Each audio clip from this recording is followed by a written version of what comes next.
Hey, True Believers, Chris Mack coming at you with Comictopia After Dark, and today we are going over Chappie.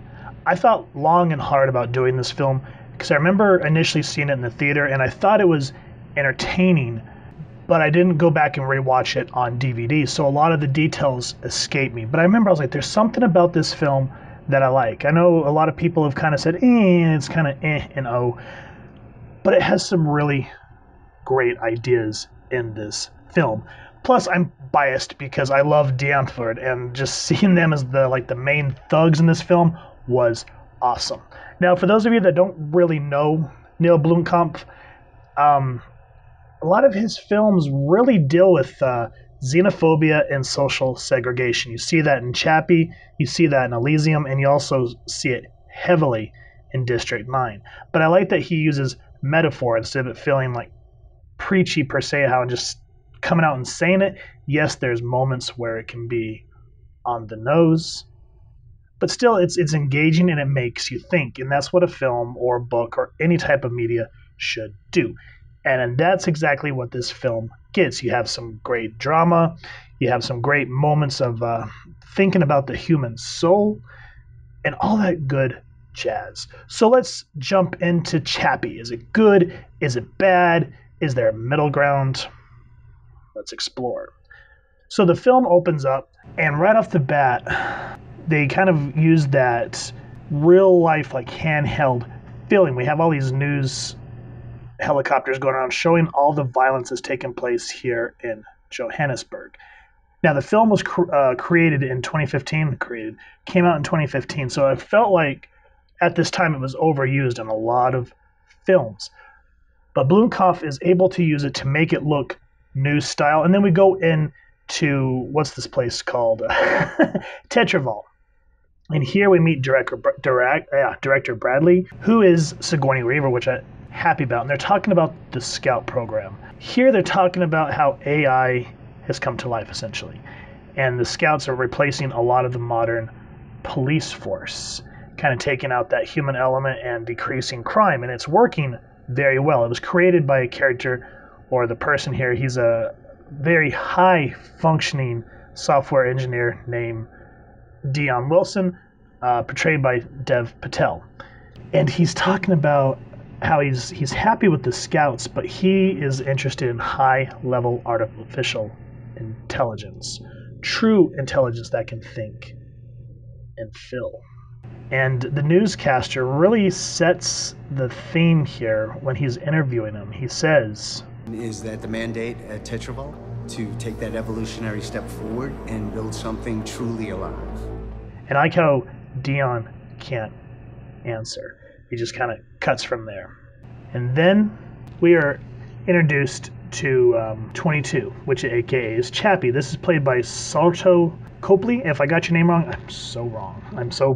Apologize. Affirmative. They're talking about, is this robot cursed or something? Because I guess he just keeps coming back and is always getting destroyed. And here you can kind of see how the robots, they don't think, they don't feel, they don't have emotion. So they just slap, wham, bam, thank you, ma'am, pat you, get back in the field. And when this happens, it feels so random, but we are introduced to... This ain't good, man, we're in shit! Now we in shit, America! I said it was a bad deal, I said it over, everybody! Just chill! Yes, we have a problem, and yes, I'm gonna solve it! Diantver. This is Ninja and Yolandi Visser, and their partner, Yankee, played by Jose Pablo Cantillo. From what you don't really 100% understand what's going on here, but it sounds like a drug deal gone wrong. And the action sequences are superb. You see them flying down the streets, and just all the intensity, you can feel it in the scene. And then we're introduced to Hippo, Brandon Arrett. And I guess this has to be one of Blomkamp's friends, because he's been both in District 9 and Elysium. So there you go. And he looks very much Zeph, like Ninja and Yolandi. It makes me laugh. So here, Hippo's talking about how he wants his $20 million. So kind of keep that in the back of your mind, because that's sort of a driving factor of this whole film. Now, before anything else can happen, the Scouts are down on their position, and the action. Like, this film just makes you feel like you cannot breathe, because you'll get some quiet moments, and then when the action takes off, you are on the edge of your seat. And I like how, going back to what I said a moment ago, how Blomkamp can handle that kind of documentary style. It gives you that feeling of verisimilitude, like you're actually there, like this could actually happen. And the way he's able to blend the CGI of the scouts, it doesn't look blocky, it doesn't look choppy, it just fits. So that's what I mean by verisimilitude, is it feels like this is part of the environment in this world. Now, here we go, 22 does seemingly have bad luck. Because he's back on the rack, and what they say here, keep this in mind. RPG, direct to the chest. See, we can try cut the battery out. It's fully charged, it's still stable. No, not worth the effort. Now, more on that later. Now we have Director Bradley talking about the victory speech. People, if I may have your attention, please. The police chief just told me to place an order for another 100 scouts. This is very, very good news. And it just feels like a wet fart in church. Her voice is very monotone. And I get it, this is a weapon company, but you would think that she would have a little more exuberance about it. Here, this character's name is Vincent Moore, portrayed none other than my favorite Wolverine, Hugh Jackman. He's explained to be a fundamental spiritualist who has issues with artificial intelligence. And just like Dion, he has created a type of scout. But the problem is instead of it having a semi-consciousness of, knowing when to go out and attack, this thing, the moose, you have a person hanging back and wearing a helmet that connects to your cerebral cortex, and you can control it from your mind. So essentially a drone. But it looks like the big-ass robot from RoboCop 2, where it's like, you have 10 seconds to comply. And Bradley is continually shutting him down about giving it the green light because it's expensive. And he has this lined up where he's going to meet with the police force and try to explain how the human element needs to be in these robots. So Director Bradley says, try to get the costs down. See the impatience in Jackman's face. He gives an excellent performance, because when Hugh Jackman's the protagonist, you love him. He's just one of those guys that has the charisma like Ryan Reynolds. But when he's the bad dude, man, do you hate him. And that is the sign of a good actor. Now, the stakes again. Remember I was saying keep the money in mind. Ninja and his crew have 1 week to get Hippo his money. And he says that he knows where Ninja lives. So Yolandi kind of does that whole heist. We need one final job. I'm talking about serious cash. 500 million rand. We pay that animal, we pocket the rest, and we get out while we still can.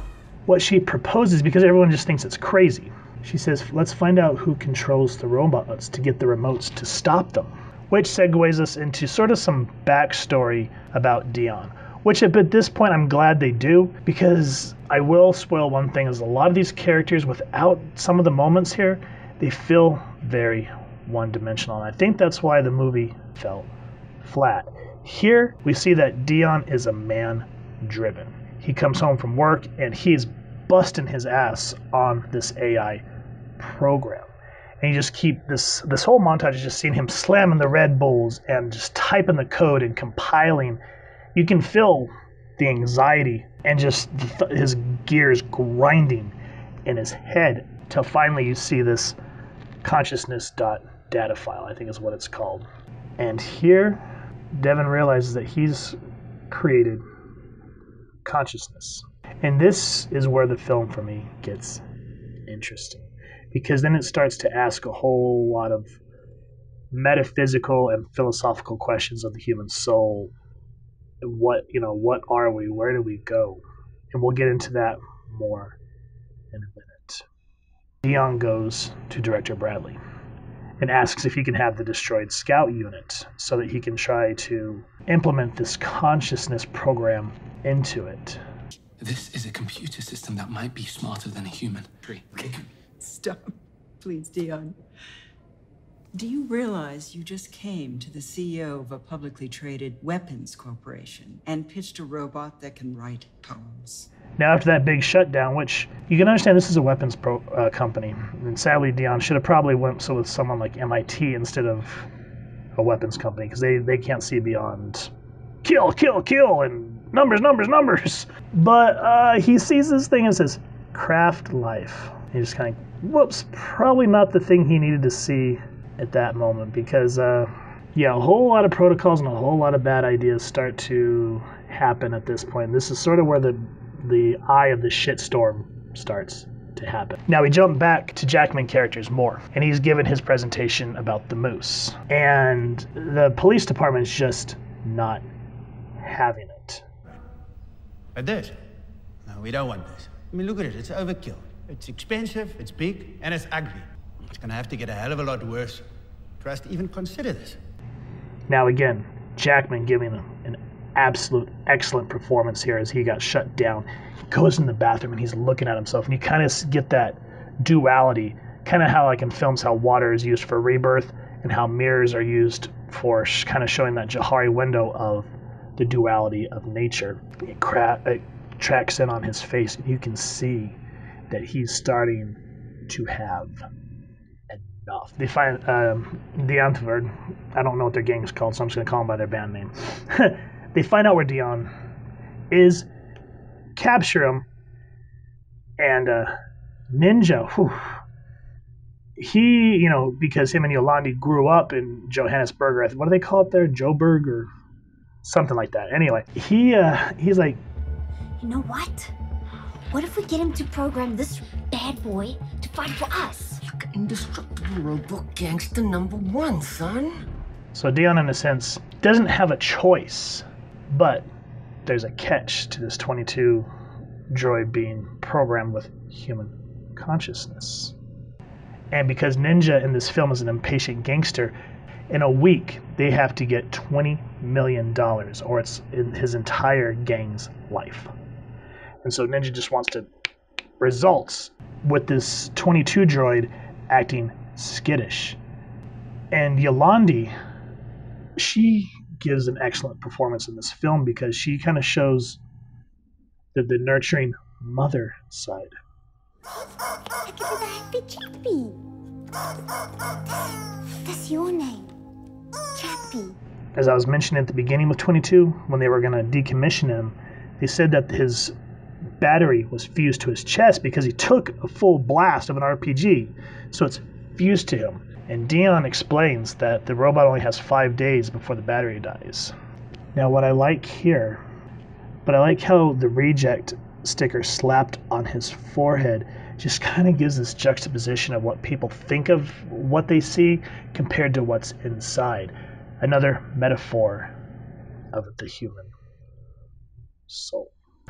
One thing I did fail to mention at the beginning of this review, which I will get into now, is that in order to program the scouts, you have to have what's called a guard key. And it's kept in a locker at Ventral or Terra, whatever the company's called. I don't have it on in front of me at the moment. It's under lock and key, but there's no guards, and that's how Dion was able to get it and escape with it to program Chappie. But that's how they say that the scouts are virtually unhackable.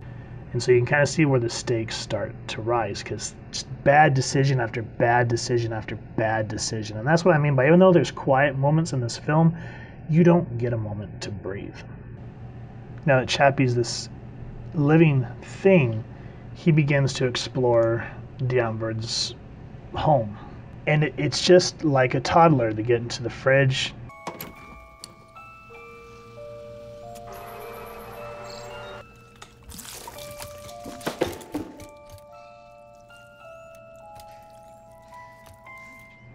Drops the milk and is like, oh, what'd I do? But I do like the TV scene because, I mean, who doesn't want to see He-Man on the TV? That was awesome. But again, here you have a quiet moment led by something that just makes you feel absolutely uncomfortable and just keeps you on your toes. You stay under this roof and make money for me. seeing Yolandi and Ninja is sort of like the dysfunctional family with Chappie caught in the middle, where Ninja has no patience whatsoever for this thing. And Yolandi's like, he's just a kid, he has to learn, stop being so rough on him. And it's just really hard to watch. Now we're brought back into Moore, who's just about had enough shit from everybody because he wants his moose program to take off. He starts sniffing around for the guard key. And that scene in and of itself is just enough to kind of show you what type of lengths he's willing to take.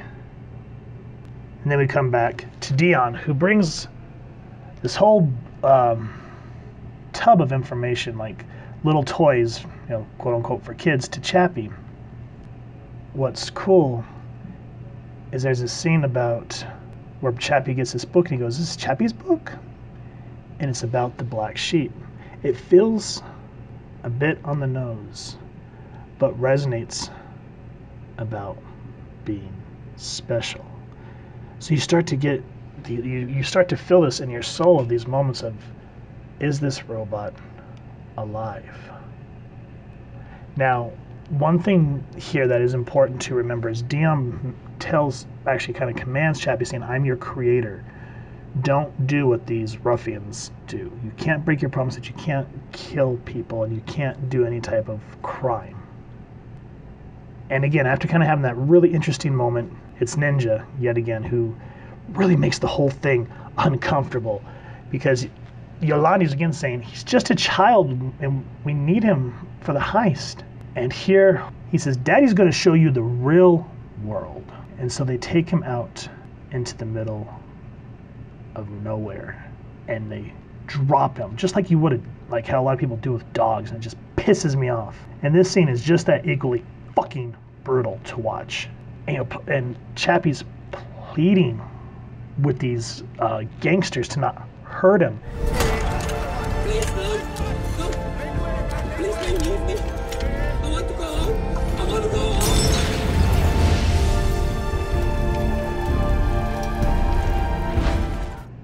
What's worse is after Chappie gets away from the gangsters, he's grabbed by Moore and a bunch of company goons. He says something to the degree of, "Your simple AI makes you think you're real. But you know what's up here? Nothing." And even when Chappie says, "Chappie is real," oh, it's really hard to get through, folks. I don't want to go through all of it. Now he gets home, kind of like how a child is for bedtime. And they're getting ready to read the Black Sheep book. And what I like here, the metaphor, essentially what we're seeing is, even though the world outside is tough and rotten and evil, Mom is there. She'll protect you. And Yolandi says, now what's interesting is, after all that, Ninja, quote unquote, softens up a little bit. He goes, "I'm gonna be your daddy for real. You'll be real gangster #1. And so he's trying to teach Chappie how to be a gangster. So I guess you can kind of say the hard dad teaching your kid how to shoot. But Chappie says he won't shoot people because of the promise he made to Dion. And Ninja's about to lose his mind again. However, Yankee, he's not given a whole lot of screen time, but the moments he has with Chappie are really interesting. He's sort of, to me, reminds me of the cool uncle. And he goes, "Chill, man, I got this." And he starts showing him how to use knives. And he says, "Hey, you're doing great. This is awesome. Now let me show you something." And he goes, "Relax. And when you just slide this inside someone, you just have them go to sleep. And that way they don't disrespect you." And it's chilling, because what they're teaching him is wrong. And then we get into the montage, and Chappie knows how to kick ass. Shut! Get out! Out! Why are you stealing Daddy's car? Who is this? Is this Daddy's? Don't steal other people's things! I feel so, even though the montage just kind of makes you laugh and there's fun stuff going on, I don't like the way that they kind of manipulate Chappie, because he says, "I won't do a heist, I won't do crimes." And here, the parts where he steals the cars, it's like, "Stop taking people's things!" It's just so damn funny, because he's trying to be this gangsta and whatnot, and he doesn't understand what he's doing is wrong. But it's still a fun scene to watch. Ninja has to go see this person called the King. But what I want to talk about is when they're leaving, you see that there's a dog fighting pit. And Chappie's looking at a dead dog. And then in the next cage, there's another dog that's survived this big, beefy pit, and he's ready for more. And here, this kind of reminds me of when a child first experiences death. And Ninja kind of gives him a life lesson, because he says, Chappie, either you're that dog, pointing at the dead dog, or that dog. You must fight. And Chappie says, well, I don't want to do crimes. I don't want to hurt people. And then again, here we have a conscience of faith. Because Ninja says, look at your battery. Dion put you in a broken body. So with Chappie seeing that he's dying, he doesn't want to. He wants to fight to live. So he chooses to be the alive dog. Now the next scene with Dion, it kind of it's like that crisis of faith moment. Because Dion's trying to tell Chappie you shouldn't be doing this and that, and Yolanda's like, why are you trying to control him? Let him be. And here's what I mean by crisis of faith is, he says, why did you make me so I could just die? And here it he hits Dion realizing he didn't really understand the scope of what he was doing when he made Chappie. You've become so much more than I could ever have imagined. But after this, well, needless to say, some really bad shit happens. There's anarchy everywhere. What happened? What am I talking about? I don't want to spoil it. Watch the movie. And again, now, there's another scene here that I really like where Chappie sees another robot body. And he says, this can save me. I can transfer my consciousness. And Dion says, we don't know what consciousness is. And again, therein lies the whole question of the film. What is consciousness? What is the human soul? Chappie is this X factor to this whole film. Now again, that was kind of a more quiet, interesting scene. Now, as Dion's being thrown under the bus by Moore, the moose is deployed. And while this big, rotten thing's flying to take out all this anarchy that's going on in Johannesburg, I like how Chappie says, why do you humans do this? Why do you lie? But the action sequences, again, are excellent. The moose, he does look a little choppy, but it still blends into the verisimilitude of this world. Again, Moore, he has kind of these scenes, and you get an idea of what his goals are and why he gets pushed over the edge and why he hates the scouts so much. And it was just with a single line of dialogue talking about how he is a spiritual fundamentalist against AI. But the way he just kind of goes from 0 to 50 batshit crazy that quick, you have to kind of think that he was just not there to begin with. The last thing I do want to talk about is Ninja sees this backup drive, and he realizes that he can do something with it that will help save someone he loves. But what makes me question the whole concept of this whole film is, even though Chappie says he was able to find consciousness and load it into the computer, is this really us? Or is it just a clone? Because once you go, as Yolandi said, we go to the next place. When we load that consciousness, do we get pulled back from the great beyond? And that's what I'm talking about. That kind of has me hung up on that question. And folks, that's Chappie in a nutshell. Is the film a masterpiece? No. Does it pose some really cool questions about class, human consciousness, and life in general? Definitely. There are some very brilliant scenes in this film that, if you're not paying attention, they can get buried under the action and the gangstiness of Dion Vord and whatnot. But if you sit down and watch it again and really pay attention to what they're talking about, you're just thinking, wow, that is some deep shit. for a film that came out in 2015 that, not a lot of people I know talk about. I think Blomkamp is onto something with all the films that he's done. It really makes you think about life, human soul. Is there a soul, or is it just circuits? I don't know. That's for all of us to answer. That's part of the human condition, and that's why I enjoyed Chappie. Let us know what you guys think. I thoroughly enjoyed this film. I hope that you all will give this film another viewing and just give it a chance to check it out. Even if you just want some really kick-ass action, that is included. So if you've enjoyed this movie, as I just said, please make sure to check it out. If you've enjoyed this review, we really would appreciate if you take a moment to hit like, share, and subscribe. Helps the club channel more than you could possibly know. And if you want to mind hitting that fancy little happy Chappie guy bell next to subscribe, that way as we continue to upload content, you guys get notified. Come to the channel, and we love talking with y'all and hearing your feedback down in the comments below or our social media pages, which I'll make sure to leave the links down in the description.